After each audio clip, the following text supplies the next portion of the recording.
থানা থেকে পালিয়ে যাওয়ার ৩ দিন পরও উত্তরা পূর্ব থানার সাবেক ওসি শাহ আলমকে গ্রেপ্তার করা সম্ভব হয়নি। তার বিরুদ্ধে ছাত্র জনতার আন্দোলনে চালানো নৃশংসতার অভিযোগ রয়েছে। তবে ডিএমপি জানিয়েছে শাহ আলমকে ধরতে অভিযান অব্যাহত রয়েছে।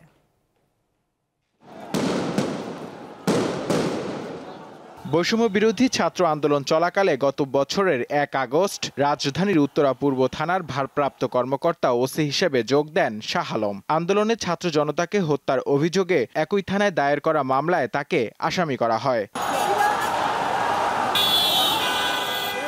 ৫ আগস্ট শেখ হাসিনা সরকারের পতনের পর কুষ্টিয়া ইন সার্ভিস ট্রেনিং সেন্টারে পরিদর্শক হিসেবে শাহ আলমকে বদলি করা হয়। গত বুধবার দিবাগত রাতে কুষ্টিয়া থেকে তাকে গ্রেপ্তার করে উত্তরা পূর্ব থানায় আনা হয়, কিন্তু বৃহস্পতিবার দুপুর ১২টার দিকে থানা থেকে পালিয়ে যান তিনি। থানায় শুধু ওসি না, যে কোনো সাধারণ মানুষও যদি গ্রেপ্তার অবস্থায় থাকে তারা পালাবে কিভাবে? তাদের সহায়তা না করলে তো তারা পালাতে পারে না। আমারে ধরে আমারে তো আটকে রাখতো, আমি তো পালায় যাইতে পারতাম না। থানার ওসি কিভাবে পালায় যায়?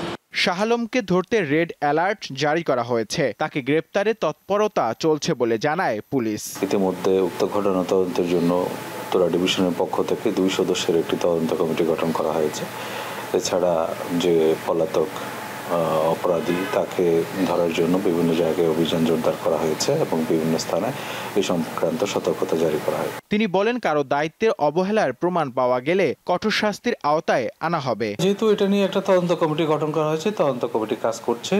তদন্ত কমিটি প্রতিবেদন পেলে বিষয়টা আমরা স্পষ্ট জানতে পারবো। যদি এক্ষেত্রে কারো কোনো গাফিলতি বা কোনো রকম অন্য কোনো বিষয় প্রমাণ পেয়ে আসে, তাহলে সেই আইন অনুযায়ী ব্যবস্থা নেওয়া হবে।